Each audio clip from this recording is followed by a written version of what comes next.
s'il vous plaît. Est-ce qu'on peut m'accompagner avec le fond Yeshua, s'il vous plaît? Voici notre thème de ce jour, s'il vous plaît. Nous aurons la Sainte Seine par la suite. Voici notre thème, l'autorité du croyant face à Satan et aux démons. Je vais répéter. L'autorité du croyant face à Satan et aux démons. Je vais l'autre fond, s'il vous plaît. L'autre Yeshua, s'il vous plaît. Nous avons commencé dimanche dernier par l'enseignement sur l'autorité de Jésus-Christ. Nous avons parlé de l'autorité du Christ.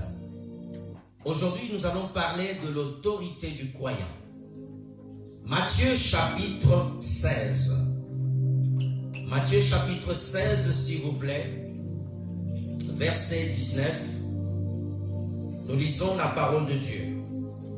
Je te donnerai les clés du royaume des cieux. Ce que tu lieras sur la terre sera lié dans le ciel. Et ce que tu délieras sur la terre sera délié dans le ciel. Pouvons-nous acclamer la parole de Dieu, s'il vous plaît?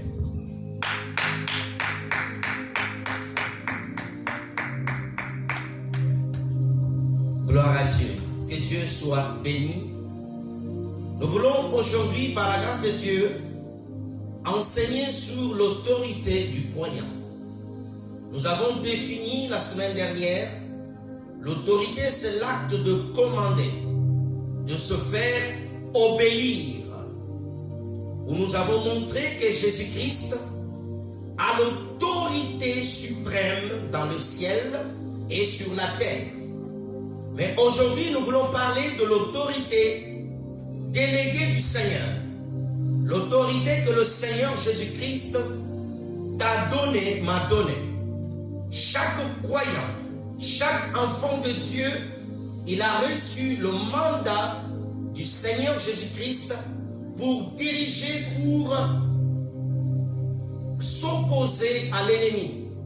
Frères et sœurs, nous parlons de l'autorité du croyant face à Satan. Frères et sœurs, je veux que tu me suives très bien. Satan existe. Qui est Satan? Satan était un ange que Dieu avait créé, qui adorait le Seigneur. Mais son cœur s'est exalté. Dieu a décidé de le chasser du ciel et de l'envoyer sur la terre. Apocalypse 12, versets de 11 à 12, nous allons lire un peu plus loin. Les démons. Qui sont les démons? Les démons, c'est des esprits méchants. C'est des esprits qui travaillent sous le commandement du diable. Mes frères et sœurs, il y a un monde spirituel qui existe. Alléluia. À part ce monde que nous voyons, il y a un autre monde.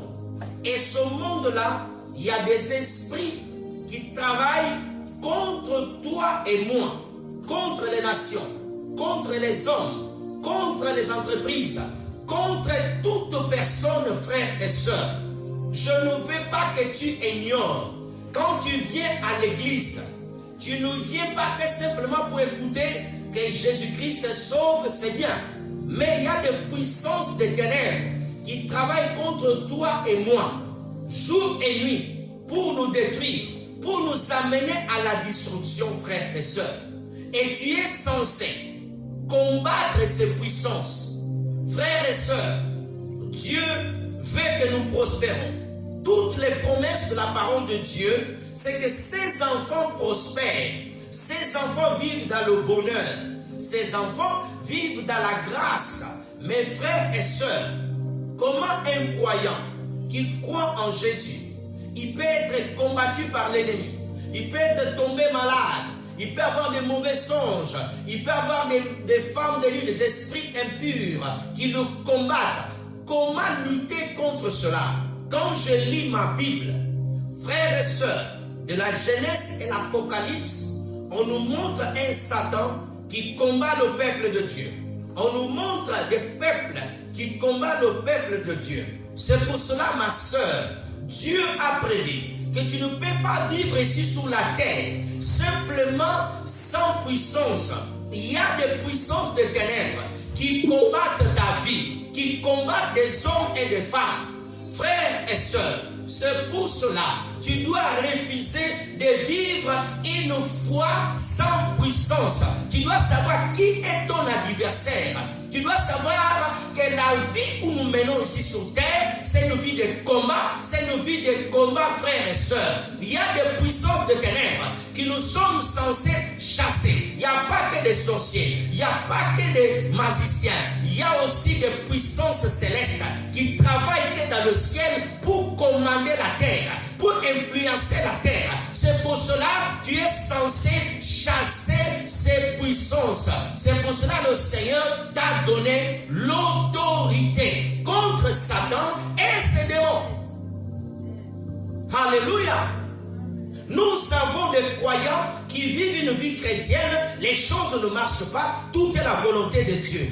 Toute chose n'est pas la volonté de Dieu. Il y a des choses qui sont la volonté de Dieu, il y a des choses qui ne sont pas la volonté de Dieu.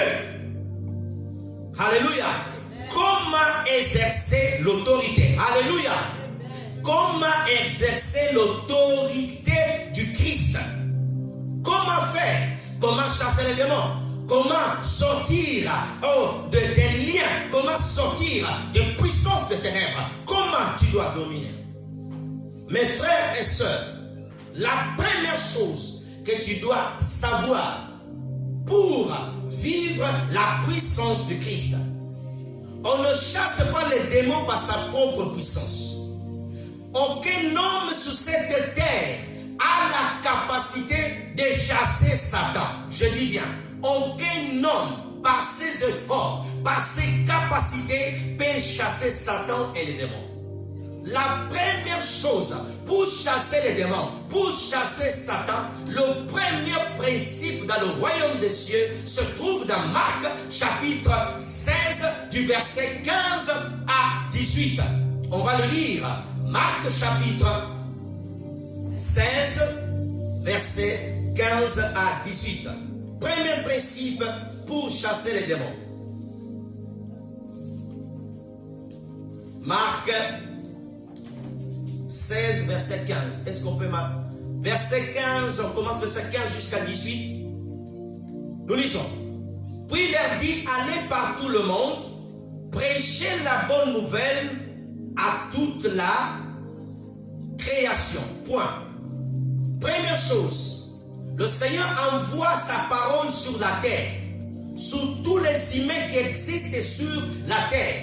Ils ont la possibilité d'écouter l'évangile. C'est pour cela la bonne nouvelle doit être prêchée partout sur toute la terre. Prêchée sur Internet, prêchée sur la radio, sur la télévision, dans les villages, dans les villes, dans les communes, partout. Afin que tous les hommes puissent avoir accès à la bonne nouvelle de Jésus-Christ. Il dit verset 16, c'est lui qui croira. Premier principe, tu dois croire au Seigneur Jésus-Christ. Alléluia.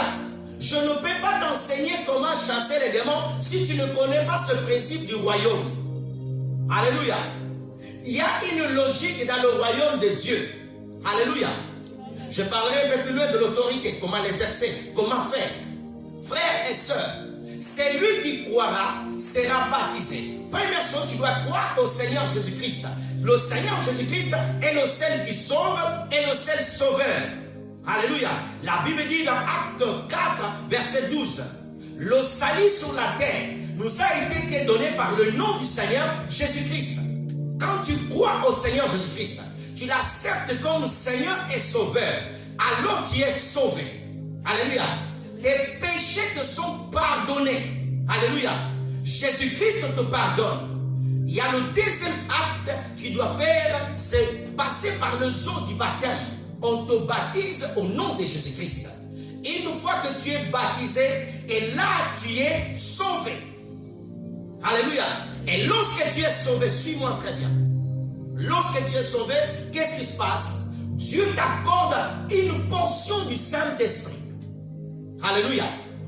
une portion du Saint-Esprit que tu es donnée. Maintenant, tu fais partie de la famille céleste, où tu vas maintenant venir à l'église, tu vas commencer ta marche, tu vas commencer à vivre dans la parole de Dieu, tu vas servir Dieu, tu vas t'abandonner à Dieu, tu vas vivre comme un adorateur.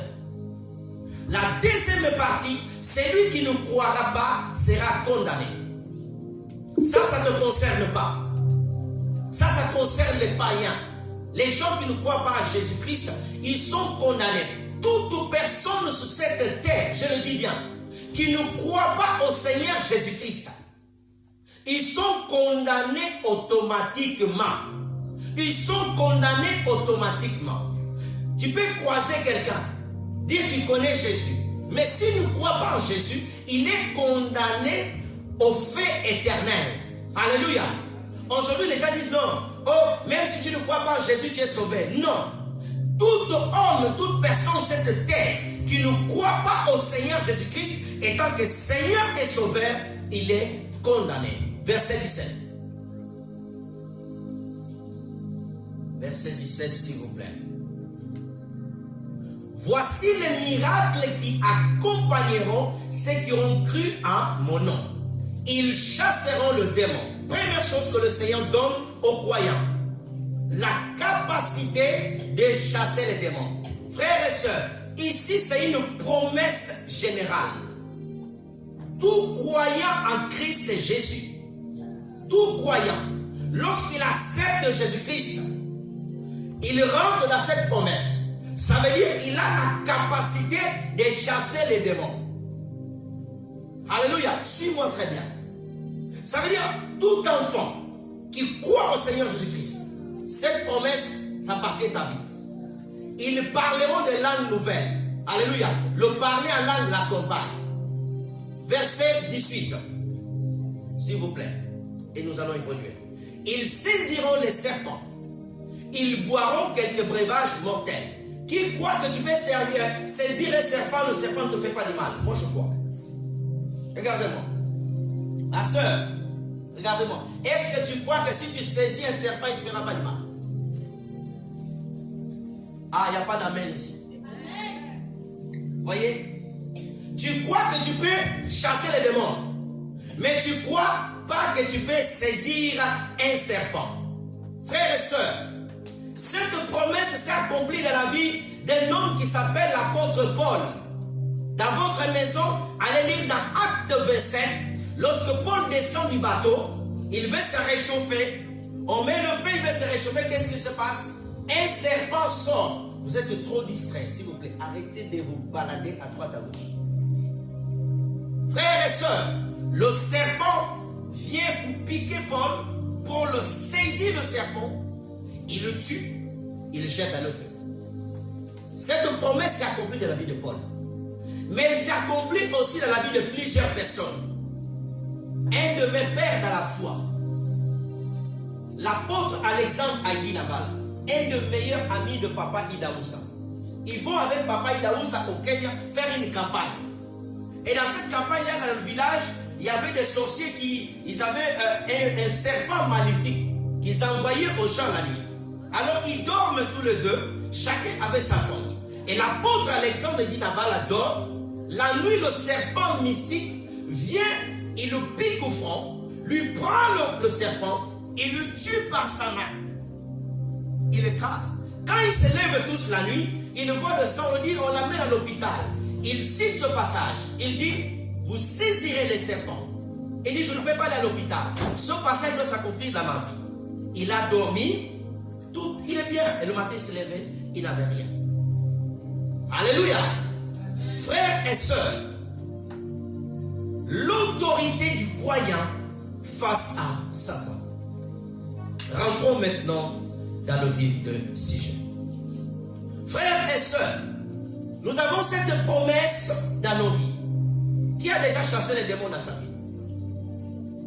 Qui est cette personne? Moi. Ma sœur, tu ne peux pas croire en Jésus et ne pas vivre ces choses. Alléluia. Un enfant de 10 ans, s'il croit au Seigneur Jésus-Christ, il peut chasser Satan et les démons et les légions. Ce n'est pas la taille qui comptent. Alléluia. Ce n'est pas les paroles qui comptent. C'est la foi et la vie devant le Seigneur Jésus. Alléluia. Alléluia. Il n'y a pas beaucoup d'amen. Frères et sœurs, tu dois vivre ces choses. Il y a des situations que nous avons dans nos vies. Ça ne vient pas de Dieu. Ça vient des démons. Est-ce qu'un démon peut oppresser un chrétien? Oui. Les démons peuvent attaquer les chrétiens? Oui. Mais un démon ne peut pas posséder un chrétien. La possession, c'est il habite en toi. L'oppression, il est à l'extérieur. Il t'embête. Alléluia. Regardez.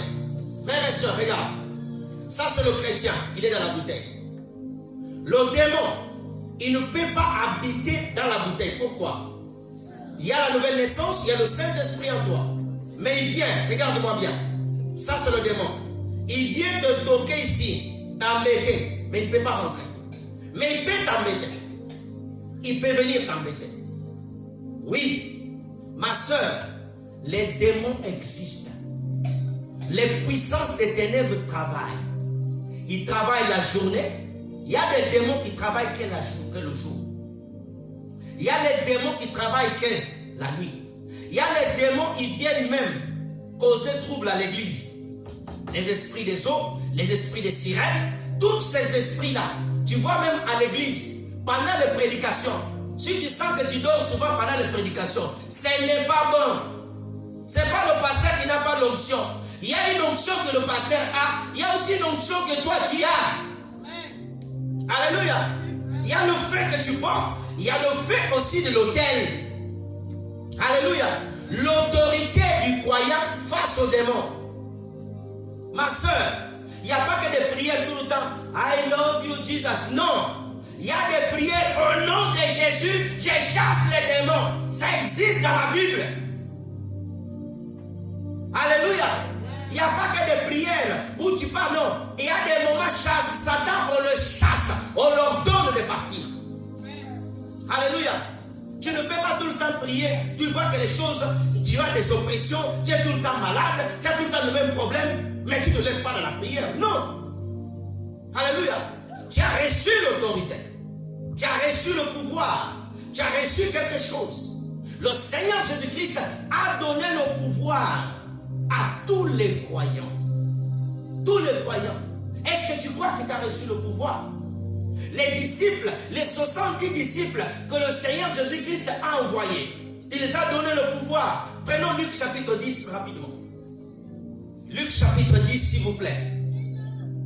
Versets 17 à 19. Les 70 revirent avec joie, disant: Seigneur, les démons même nous sont soumis à ton nom. Arrêtons un peu là. Le Seigneur Jésus-Christ, il envoie les disciples. Frères et sœurs, laissez-moi t'expliquer ici parce que beaucoup de gens font la confusion sur ce passage. Quand les disciples, le Seigneur les a envoyés, ils n'avaient pas encore reçu le Saint-Esprit. Les démons, ils partent par le commandement des croyants qui ont le Saint-Esprit, qui vivent dans la présence de Dieu. Mais tu vas dire, ils n'avaient pas reçu le Saint-Esprit. Je vais t'expliquer. Le Seigneur Jésus-Christ a reçu tout pouvoir dans le ciel comme sur la terre. Alléluia. Et pendant sa présence, dans cette dispensation qu'il a envoyée pour le service, ils étaient obligés de la puissance de les accompagner parce qu'il est Seigneur. Alléluia. Mais c'était parce que sa dispensation, c'était le Seigneur pour leur montrer la mission qu'ils doivent faire après dans Acte 2. Alléluia. Et si tu lis les Écritures dans Matthieu, tu verras que les disciples, ils avaient des capacités après de chasser les démons. Alléluia. Ici, les démons les obéissent. Mais quand il est un peu plus loin, les démons ne l'obéissent pas. Vous vous souvenez de l'enfant de cet homme qui se jetait par terre et dit: j'ai amené mon enfant, tes disciples, ils n'ont pas pu le chasser, les démons. Ici, c'était la dispensation du Christ. Il dit: en ton nom, les démons nous sont soumis. Frères et sœurs, les sorciers, Satan, les démons, les esprits impurs, il obéit ce qu'est le nom de Jésus-Christ. Alléluia. Le démon, on ne chasse pas le démon par de l'eau, par des parfums, par des rituels, ni par le jeûne. Le démon part par le nom de Jésus. Les démons ne gênent pas, c'est toi qui gênes. Oh non, je dois les gêner pour chasser les démons. Non. Alléluia. Quand Jésus dit, vous gênez pour chasser certaines catégories des esprits, il a dit aux disciples, ayez une vie de gêne. Parce que sinon, les gens qui gênent beaucoup, vous allez chasser beaucoup les démons aujourd'hui. Donne-moi la main. Alléluia. Amen. Pour chasser les démons, on chasse les démons au nom de Jésus. On devient croyant, on devient disciple, on chasse les démons. Mais il y a des catégories de démons qui exigent une forte vie de consécration. Alléluia. Il y a des démons simples. Même notre enfant qui est là, avec la foi Jésus, il peut partir. Mais il y a des démons qui sont coriaces. Exigent une grande vie de consécration. Ils exigent une grande foi. Alléluia. Les démons qui contrôlent les nations, qui contrôlent des familles. Il y a certains démons familiales. Tout le monde ne peut pas les chasser. Alléluia. Et frères et sœurs, laissez-moi te rappeler quelque chose. Si tu n'es pas prêt, ne rentre pas dans le terrain de chasser Satan. Dans les églises, on enseigne que tout le monde peut chasser les démons. Tu vis dans l'impudicité, tu vis dans le péché, tu vis dans le désordre. Tu vas chasser quel démon? Quel démon va t'obéir? Ils ne vont pas t'obéir. Jésus-Christ a dit, arrière de moi Satan. Alléluia. Jésus n'avait rien de Satan en lui. Rien. Rien. Alléluia. Les gens aujourd'hui veulent chasser les démons. Ta bouche, tu fais que mentir toute la journée. Le démon va te regarder bien. Regarde-moi ce menteur. Comme un frère. Un frère qui vivait dans la fornication. Dans l'église, on chassait les démons. Il voulait chasser le démon dans la corde de quelqu'un. Le démon dit, oh toi, hier, t'es à l'hôtel, tu as couché avec tes filles. Il est parti. Oui. Alléluia. Mes frères et sœurs, dans le terrain de chasser les démons, tu dois avoir une vie saine, une vie sainte. Alléluia. C'est pas tu passes ton temps tous les jours sur TikTok, tu fais que des vies, tu n'as même pas la vie de consécration, tu viens d'être amusé. C'est pour ça que tu vois beaucoup de gens. Oh non, les gens te chassent, après ils tombent dans le péché. Après ils quittent les... Oh, non, je ne peux plus prier. On ne s'attaque pas aux esprits comme ça. Il y a un principe que Christ a établi dans le royaume. Alléluia. Il y a un principe qu'il a établi dans le royaume. Alléluia. Tu n'es pas affermi. Tu n'as pas la parole. Tu ne vis pas dans la sainteté. Tu ne crains pas Dieu. Au nom de Jésus. Fire. Quel fire? Tu es en train d'envoyer de l'eau aux démons. Ce n'est pas de feu. Alléluia. Quel fire? Oh fire. Holy Ghost. Fire. Quel fire? Tu vis dans le mensonge. Tu vis dans le péché. La cupidité. Le désordre, c'est de ta vie. Les démons te regardent main. Tu es gonflé, toi. Hein? On va aller parler dans Acte 19 après. Les gens qui ont essayé. Verset 18, s'il vous plaît. Jésus leur dit, je voyais Satan tomber du ciel comme un éclair. Frères et sœurs, Jésus dans son trône, la décadence du diable en train de tomber, lui regardait. C'est pour cela que je te dis et je t'annonce, nous adorons un Seigneur qui est au-dessus du diable. Alléluia. Je le dis là.